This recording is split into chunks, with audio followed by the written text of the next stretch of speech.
අප අතර ඉන්න ගොඩක් අයට තියෙන ගැටලුවක් තමයි මොකක් හරි අසනීපයක් හැදුනහම ඒකට විශේෂඥ වෛද්‍යවරයෙකුගෙන් ප්‍රතිකාර ගත යුතුද යන්නේ. ඒ වගේම කුමන අංශයේ විශේෂඥ වෛද්‍යවරයෙක් ඒ සඳහා තෝරා ගත යුතුද යන්නේ. ඔය අතර තවත් සමහර දෙනෙක් ඉන්නවා පොඩි ඔලුව කැක්කමක් හැදුනහම කෙලින්ම ගිහිල්ලා ස්නායු ශල්‍ය විශේෂඥ වෛද්‍යවරයා මුණ ගැසෙන අය. රුධිරයේ කොලෙස්ටරෝල් මට්ටම වැඩි වුණාම කෙලින්ම ගිහිල්ලා හෘද රෝග විශේෂඥ වෛද්‍යවරු මුණ ගැහෙන අයත් ඉන්නවා. සෙම ගතියක් කැස්ස පොඩ්ඩක් වැඩි වුණාම කෙලින්ම ගිහිල්ලා ශ්වසන රෝග විශේෂඥ වෛද්‍යවරු මුණ ගැහෙන අයත් ඉන්නවා. මේ කරන වැඩේ හරියට නිකන් ශැන්ග්‍රීලා එකට ප්ලේන් ටිකක් පොන්න යනවා වගේ වැඩක්. අද සාකච්ඡාව කොහොමද රස්තියාදු වෙන්නේ නැතුව මුදල් නාස්ති කරගන්නේ නැතුව ඔබට ගැළපෙන විශේෂඥ වෛද්‍යවරයා තෝරාගන්නේ කෙසේද? මේ කතාව පටන් ගන්න කලින් අපි මුලින්ම බලමු ශ්‍රී ලංකාව තුළ රෝහල් පද්ධතිය මොන වගේද ක්‍රියාත්මක වෙන්නේ කියලා. ලංකාවේ පෞද්ගලික රෝහල් සහ රජයේ රෝහල් කියලා වර්ග දෙකක් තියෙනවා. රජයේ රෝහල් සම්බන්ධයෙන් කතා කරනකොට වැඩිම පහසුකමක් තියෙන රෝහල් ලෙස සැලකන්නේ ජාතික රෝහල්. එතනින් පහළ මට්ටම් වලට යනකොට ශික්ෂණ රෝහල් තියෙනවා. පළාත් බද මහ රෝහල් තියෙනවා. දිස්ත්‍රික් මහ රෝහල් තියෙනවා. මූලික රෝහල් තියෙනවා. ප්‍රාදේශීය රෝහල් තියෙනවා. ප්‍රාදේශීය රෝහල් ABC කියලා කාණ්ඩ 3ක් යටතේ වර්ග කරලා තියෙනවා. අවසානයේ ප්‍රාථමික වෛද්‍ය සත්කාර ඒකක කියලා જાතියකුත් තියෙනවා. මේ සෑම රෝහලකම මූලික වෛද්‍ය උපාධියක් සහිත MBBS එකක් සහිත වෛද්‍යවරු සේවය කරනවා. මූලික රෝහල් වල මූලික විශේෂඥ වෛද්‍යවරු සේවය කරනවා වගේම එතනින් උඩ මට්ටම් වල සියලු මාංශ සඳහා විශේෂඥ වෛද්‍යවරු සේවය ලබා දෙනවා.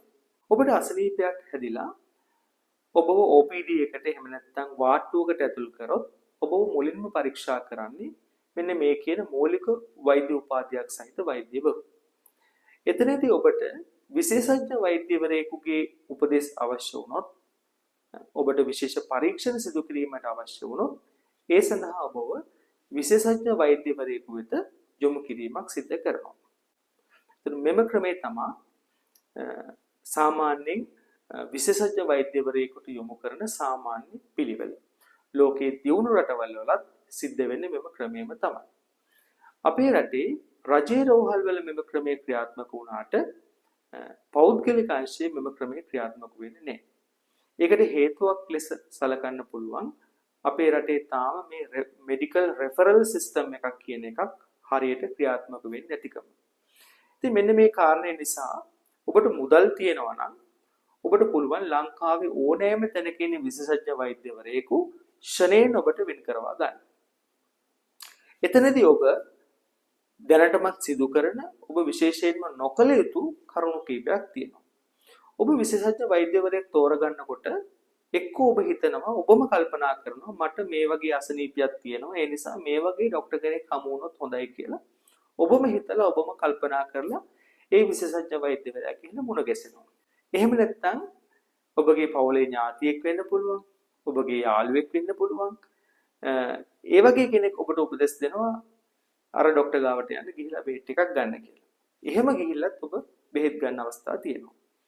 එහෙම නැත්නම් එම පෞද්ගලික රෝහලේ හොට්ලයින් නම්බර් එකට කතා කරලා ඔබ ඉන්න ටෙලිෆෝන් ඔපරේටර්ට ඔබගේ රෝග ලක්ෂණ කියලා ඒ වෛද්‍යවරයෙක් වෙන් කර ගැනීම සිදු කරනවා. එහෙමත් නැත්නම් අදාළ රෝහලට ගිහිල්ලා කෙලින්ම පිළිගැනීමේ නිලධාරිනිය හමු වෙලා ඔබගේ රෝග ලක්ෂණ කියලා වෛද්‍යවරයෙක් වෙන් කරගන්න අවස්ථාවක් තියෙනවා.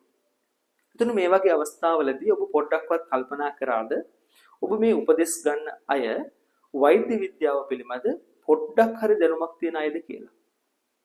මොකද මේ මෙඩිකල් රෙෆරල් එකක් කිව්වහම ඇත්තටම විශේෂයෙන්ම වෛද්‍යවරයෙකුට පවා ඇතැම් අවස්ථාවලදී ගැටලු සහිත තැන් ඇති වෙන්න පුළුවන්. ඒතර වෛද්‍යවරයෙක් ගැන එහෙමනම් ටෙලිෆෝන් ඔපරේටර් හරි පිළිගැනීමේ නිලධාරණිය ගැන හරි කවර කතාවද? මේ විදිහට ඔබ විශේෂඥ වෛද්‍යවරයෙක් තෝරා ගන්න යනකොට ඔබට සිදුවන අවාසි කීපයක් තියෙනවා. එකක් තමයි ඔබට ඇත්තටම විශේෂඥ වෛද්‍යවරයෙකුගේ සේවය අවශ්‍ය නොවන මොහොතක ඔබ විශේෂඥ වෛද්‍යවරයෙකුට යාම. එතකොට වෙන්නේ ඔබගේ මුදල් සහ කාලය අනවශ්‍ය ලෙස නාස්ති වීම.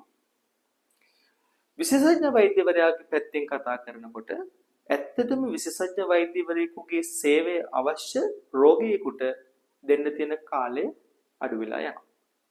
ඊළඟ කාරණය තමයි ඔබට හමු විය යුතු නියම විශේෂඥ වෛද්‍යවරයා හමු වෙන්න කලින් ඔබට වෛද්‍යවරු කීප දෙනෙක් වෙත යාමට සිදුවීම. අවසානයේ ඔබට ගැළපෙන වෛද්‍යවරයා වෙත යනකොට ඔබගේ රෝග තත්ත්වය දරුණු ලෙස උත්සන්න වෙලා හමාරයි. මෙන්න මේ කාරණේ මම උදාහරණ කීපයකින් පැහැදිලි කරොත් දැන් අපි හිතමු පුද්ගලයෙකුට කොන්ද කැක්කුමක් ඇති වෙනවා. එතකොට කොන්ද කැක්කුමක් ඇති වෙනකොට ගොඩක් අය හිතන්නේ මේ කොන්ද කැක්කුම කියන එක ඇති වෙන්නේ වකුගඩු දෙක නරක් වුණාම කියලා. සමහර අය මේම හිතනවා සමාජයේ කතා බහක් තියෙනවා කොන්ද කැක්කුම ඇති වෙන්නේ වකුගඩු සවුත් වුණාම කියලා. ඒතර ඔබ කල්පනා කරලා බලලා ඔබ යනවා වකුගඩු රෝග විශේෂඥ වෛද්‍යවරයෙක් මුණ ගැසෙන්න. එතකොට එම වෛද්‍යවරයා ඔබව පරීක්ෂා කරලා බලලා සමහර වෙලාවට වකුගඩු වලට අදාළ පරීක්ෂණ සිදු කරලා ඔබට මුකුත් ප්‍රශ්නයක් නැති හින්දා සාමාන්‍ය වේදනාවට බෙහෙත් ටිකක් දීලා ඔබව ගෙදර යවනවා. මේ විදිහට ඔබ තනින් තැනට ගිහිල්ලා වෛද්‍යවරු ගණනාවක් ගාවට ගිහිල්ලා අවුරුදු ගණනාවක් ඒ අසනීපට ප්‍රතිකාරය අරගෙන බැරි මතන සිංහල බෙහෙතුත් කරලා අවසානයේ ඔබ ස්නායු ශල්‍ය වෛද්‍යවරයා ගාවට යනකොට ඔබේ කොන්ද ශල්‍ය කර්මයක් කරලා පවා සුව කරන්න බැරි තත්වයට පත් වෙලා හමාරයි. එතනදී වෙන්නේ ඔබට අවසානයේ ඔබේ ජීවිත කාලය වේදනාවෙන් සහ ආබාධිත තත්වයෙන් කල් ගෙවන්න. කකුල් දෙක පොඩ්ඩක් ඉදිමෙනකොට ඔබ කල්පනා කරනවා වකුගඩු දෙක සවුත් වෙලා කියලා. මොකද කකුල් ඉදිමෙන්නේ වකුගඩු නරක් වීමෙන් පමණක් නෙවෙයි ඒකට හේතු ගණනාවක් තියෙනවා. හෘද රෝගයක් වෙන්න පුළුවන්. සමහර වෙලාවට ඔබ ගන්න ඖෂධයක් නිසා වෙන්න පුළුවන්. ඔබ කෙලින්ම ගිහිල්ලා වකුගඩු රෝග සම්බන්ධ විශේෂඥ වෛද්‍යවරයෙකු මුණ ගැසෙනවා. රුධිරේ කොලෙස්ටරෝල් මට්ටම ටිකක් වැඩි වුණාම හෘද රෝග විශේෂඥ වෛද්‍යවරයෙක් ගිහිල්ලා මුණ ගැසෙනවා. ඒක ඇත්තටම අනවශ්‍ය කාරණයක්. අපි හිතමු කාන්තාවකගේ එහෙම නැත්නම් පුරුෂයෙකුගේ ලිංගික ප්‍රදේශය ආශ්‍රිතව තුවාලයක් ඇති වෙනවා. එතකොට කරන්නේ මොකද්ද? කාන්තාවක් නම් ගිහිල්ලා කෙලින්ම හම්බෙන්නේ වියෝජී කෙනෙක්. පුරුෂයෙක් නම් කෙලින්ම ගිහිල්ලා හම්බෙනවා මෞත්‍ර ලිංගික ශල්‍ය විශේෂඥ වෛද්‍යවරයෙක්. අපි යූරෝ සර්ජන් කියන්නේ එහෙම කෙනෙක්. ඒතර අවසානයේ ඔබට රටේ නැති පරීක්ෂණ ගණනාවක් කරලා රටේ නැති බෙහෙතුත් බීලා අවසානයේ ලිංගික ආශ්‍රිත රෝග සම්බන්ධ විශේෂඥ වෛද්‍යවරයා වෙත යොමු වෙනකොට ඔබේ රෝගය දරුණු ලෙස උත්සන්න වෙලා හමාරයි. සමහර වෙලාවට ඔබට ඔළුවේ කැක්කුමක් ඇති වෙනවා. ඔබ හිතනවා මේක ස්නායු ප්‍රශ්නයක් කියලා. නමුත් ඇත්තටම සොයලා බලනකොට මේක තියෙන්නේ උගුර කනනාසය සම්බන්ධ ප්‍රශ්නයක් වෙන්න පුළුවන්. මට මුණ ගැසලා තියෙන රෝගීන් ඉන්නවා. පපුව පොඩ්ඩක් හිරගතියක් එනවා. හුස්ම ගැනීමේ අපහසුාවක් එනවා. පපුව පොඩි වේදනාවක් ඇති වෙනවා. ඉක්මනට ගිහිල්ලා හෘද රෝග විශේෂඥ වෛද්‍යවරයෙකුගෙන් බෙහෙත් ගන්නවා. එතකොට පරීක්ෂා කරලා බලද්දී දීලා තියෙන බෙහෙත් මොනවද කියලා බලනකොට සාමාන්‍ය මේ ශ්වසන ආබාධ වලට දෙන බෙහෙත් තමයි දීලා තියෙන්නේ. කියන්නේ ශ්වසන රෝග සඳහා ලබා ගන්න බෙහෙත් හෘද රෝග විශේෂඥ වෛද්‍යවරයෙකුගෙන් ලබා ගන්නවා. මේ විදිහට ඔබ නිවැරදි ලෙස විශේෂඥ වෛද්‍යවරයෙකුට යොමු කරවා ගත්තොත් ඔබට සමහර වෙලාවට විශේෂ වාසි ලබා ගන්න පුළුවන්. උදාහරණයක් අපි ගත්තොත් එහෙම අපි හිතමු ඔබට නහර ගැටි ගැසීම සම්බන්ධ ප්‍රශ්නයක් තියෙනවා. ඒතකොට අපි දන්නවා නහර ගැටි ගැසීම සම්බන්ධ ප්‍රශ්නවලදී සාමාන්‍ය ශල්‍ය වෛද්‍යවරු ඒ සඳහා ප්‍රතිකාර කරනවා. නමුත් අපිට නහර ගැටි ගැසීම සම්බන්ධවම ඉන්න විශේෂඥ වෛද්‍යවරු අපි කියන්නේ වැස්කියුලර් සර්ජන්ලා කියලා. ඒ වගේ කෙනෙක් වෙත අපිට යොමු කරගන්න පුළුවන්කමක් ලැබුණොත් නවීන ක්‍රම වලින් ඔබේ රෝගය සුවතටපත් කරගන්න පුළුවන්.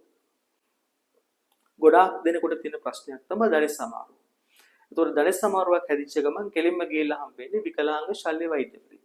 අපි ඕර්තොපෙඩික් සර්ජන්ලා කියලා කියන්නේ. දණිස් සමාරුවකට ඕර්තොපෙඩික් සර්ජන් කෙනෙකුට යන්න ඕනේ ඒකේ අන්තිම අවධිය. දනිස්සක් දාන්න වගේ අවස්ථාවකදී තමයි ඔහුගේ ළමුණු ගහන්න ඕනේ. ඊට කලින් අපිට සංධ්‍යාශ්‍රිත සම්බන්ධ විශේෂඥ වෛද්‍යවරයෙකු හමු වෙලා ඒ ප්‍රතිකාර ටික කරගන්න පුළුවන්. එහෙම නැත්නම් ඔබට තුවාලයක් ඇති වෙනවා. ඒ තුවාලයේ ප්‍රතිකාරයක් ලෙස ඔබට සමබද්ධ කර ගැනීම ස්කින් ග්‍රාෆ්ට් එකක් කරන්න ඕන වෙනවා. ඒතර මේ වගේ අවස්ථාවක ශල්‍ය වෛද්‍යවරයෙකුට වඩා ප්ලාස්ටික් ශල්‍ය වෛද්‍යවරයෙකුගෙන් ඒ සේවය ලබා ගන්නවා නම් ඒකේ ගුණාත්මකභාවය වැඩියෙන් ඔබට सिद्ध කරගන්න පුළුවන්. එතකොට මේ කරුණ වලින් පැහැදිලි වෙන්නේ විශේෂඥ වෛද්‍යවරයෙකු වෙත යොමු කරවා ගැනීම කියන එක ඉතාම නිවැරදි ලෙස සිදු කරගන්න ඕන කියන එක. ඒ සඳහා ඔබට කරන්න පුළුවන් දේවල් මොනවද? ඔබ හැමෝටම ඉන්නවා සාමාන්‍ය අසනීප වලට බෙහෙත් ගන්න පවුලේ වෛද්‍යවරයෙක්.